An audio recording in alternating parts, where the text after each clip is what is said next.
Hi guys, this is Sergio here, SkyMaster97. Um, this is part of my series on talks about Asperger syndrome. Um, basically, okay, basically it's a syndrome. It's a neurological related disorder, and it involves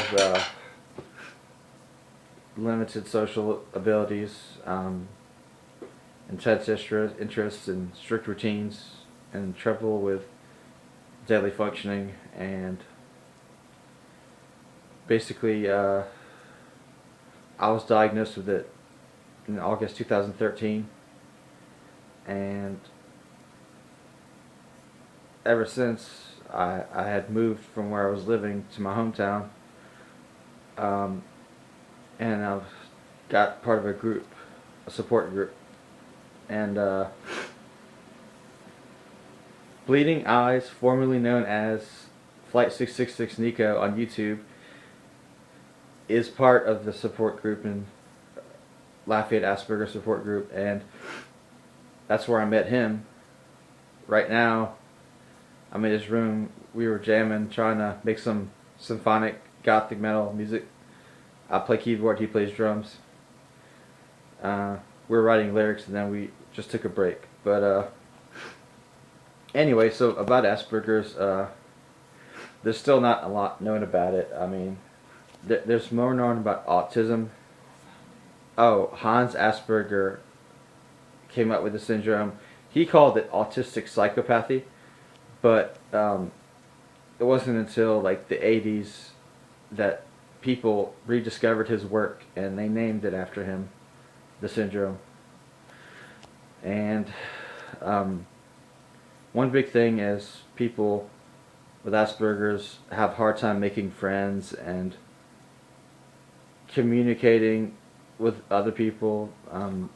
Some people might think that people with Asperger's are selfish or they're loners or don't like people, but really, I can't speak for everybody, but I can speak for myself, and from what I've read a lot about Asperger's, people they do want to connect socially, they just don't know how or they don't do it well. I have had trouble making friends my entire life. Not to say I haven't had friends, because I have a select few that are very close and loyal to me, and they very much understand me and accept me as I am. Other people may not be so fortunate to have these friends, and but again, even though I had friends, I still had a hard time making them. I couldn't just go with the flow like some people just make friends like it was nothing.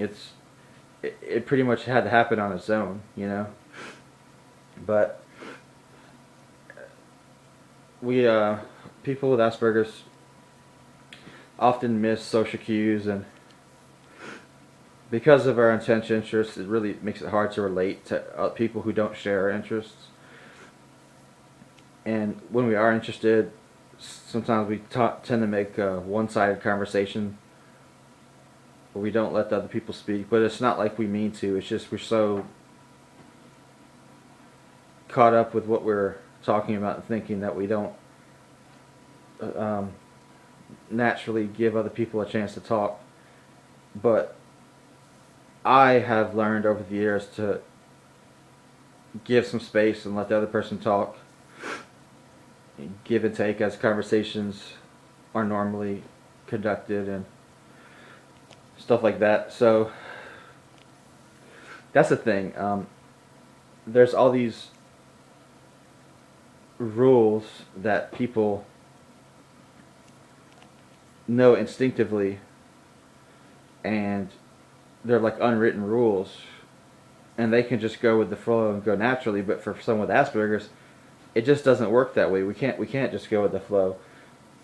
We need things stated explicitly, like these social rules, like it's okay to do this, or it's not okay to do that in this social situation.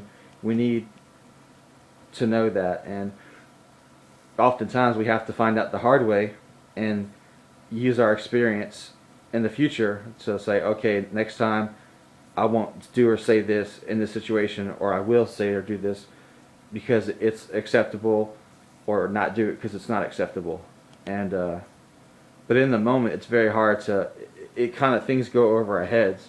It's really hard to really know in the moment how what's appropriate behavior unless we've experienced it before. And people with Asperger's generally have they prefer small get-togethers rather than like big parties with a lot of stimulation, because it tends to be overloading and too much for us. And so in my case, I've always liked hanging out with like one or two friends, or maybe even three. But big parties where I don't know hardly don't know anybody, not a big fan. I just too much stimulation. I just can't do so well. I'm not as familiar with people, and anyway, so these days I don't get much social interaction, except for maybe the support group I go to. I have some friends. A lot of them have moved away, but I have a friend or two in Lafayette still, where I live. And it's important whether friends or family or girlfriend or anything like that. It's important that they understand what's going on, like that what you have Asperger's, or and what it means and what it entails, and so they can be accepting of it.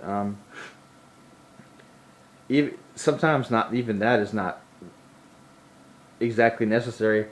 Just someone with an open mind and someone who's caring enough could be a lot of help to someone with Asperger syndrome. And I'm thankful that I've had people like that in my life.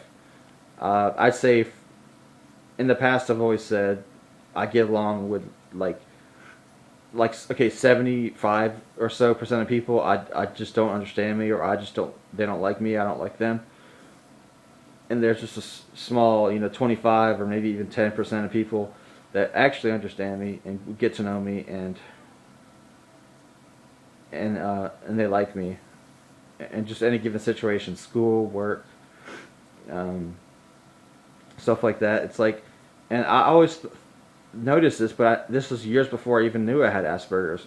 I just knew that most people don't like me, and some people blamed it on my character, saying like I'm just a bad person, or just like, there's a reason they use sort of the logical fallacy that, oh, if this number of people, a lot of people don't like you, then the problem is you.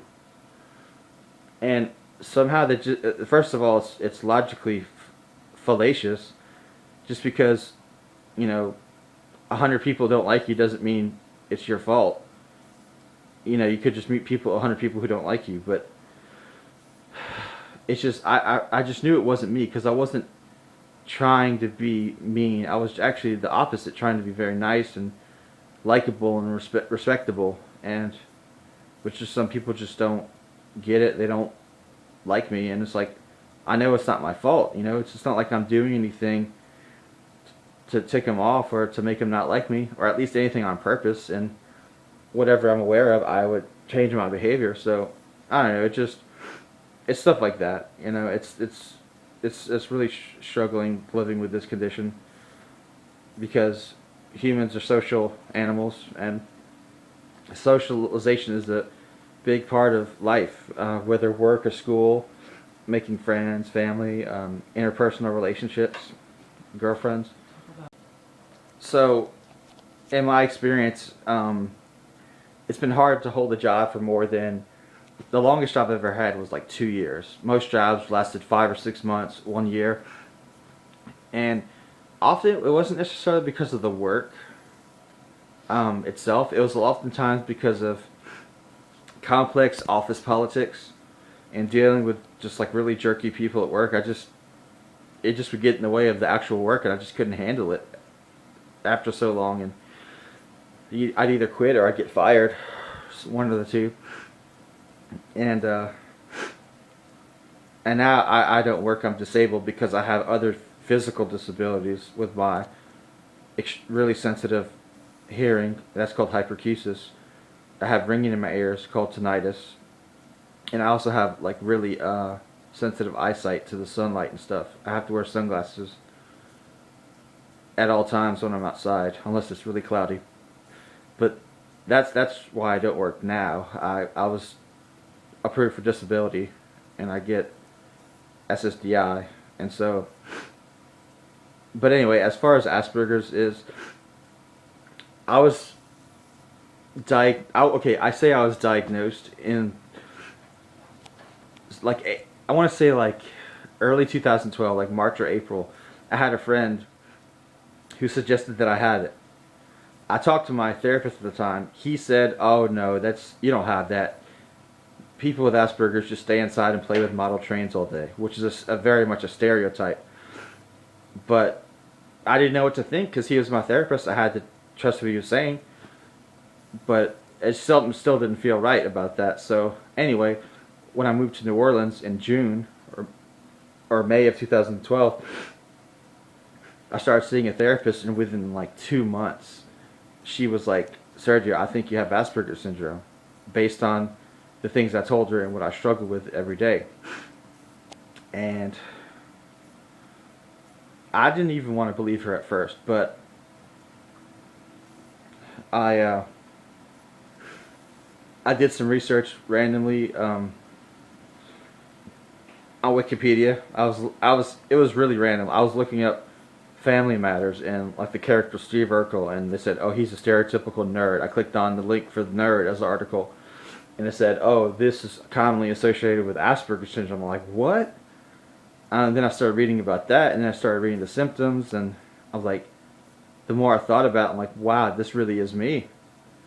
And I never, in my 27 years of my life, never thought I had Asperger's. I mean, I saw people talking about it on the internet, using it as a general insult, like some people use the word retarded, but I never thought it was an actual disorder, or I haven't really experienced too many people with autism, so I'm thinking, I was surprised that I had it, but once I did realize the symptoms and how they applied to me, it really connected a lot of dots.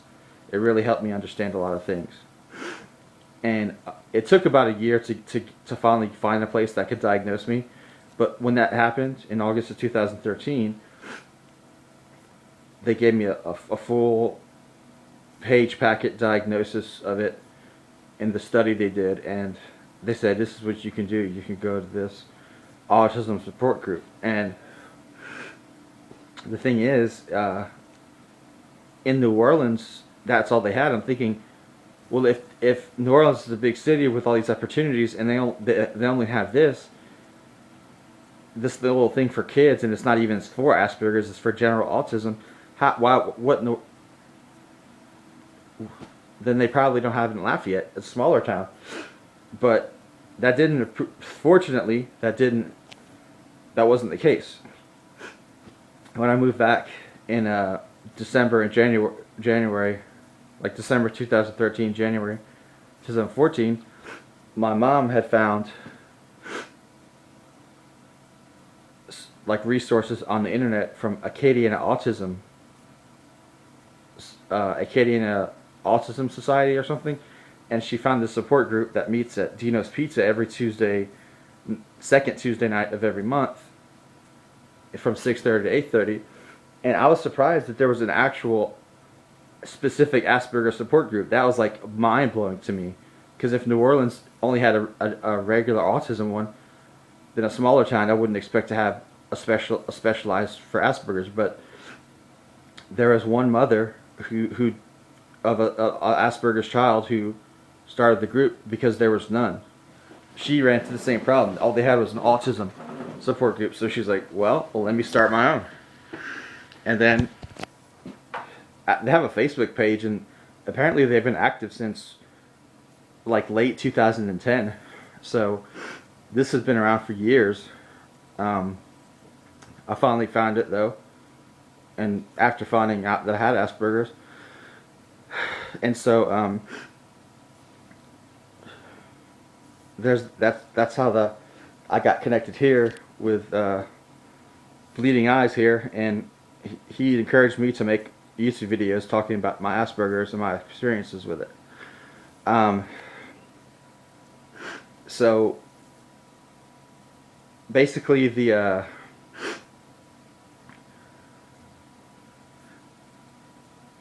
since this is a new condition, it is really hard to find support, especially if you live in a remote area or a small town. They might not have it. I'd say go to your nearest big city and get support. If not, start your own group like they did here. And if you have, well, if you're reading this or hearing this video, you must have internet access. So there's this website called wrongplanet.net. It is a online forum. Wrongplanet.net is an online forum for people with autism, Asperger's, and other pervasive developmental disorders. Bleeding Eyes recommended me a counselor locally. I haven't had time to call him yet. I just got back from a trip, and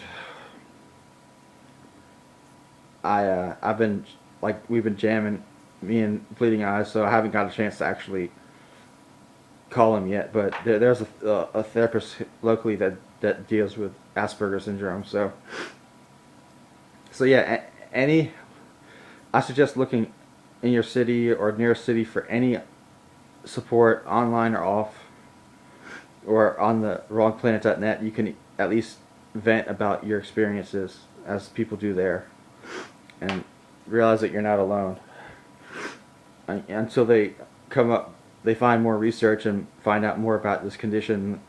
We're pretty much on our own. We really have limited help, and that's unfortunate. But I still keep pressing on, because one of these days they're going to find a better solution and find out more about this condition. But despite the struggles, I still find life worth living, and it's been actually a bittersweet feeling. It sucks to know that I have this disorder that is permanent. I can't do anything about, but at least it doesn't get worse. And at least I know what I have, and I can figure out ways to manage it and live with it and get support for it. So that's the good part. Anyway, this is Scott Master 097, my Asperger syndrome talk. That's enough for now. I'll get into more subjects later regarding, like, relationships and dating and things like that. Anyway, goodbye for now, and thanks for watching.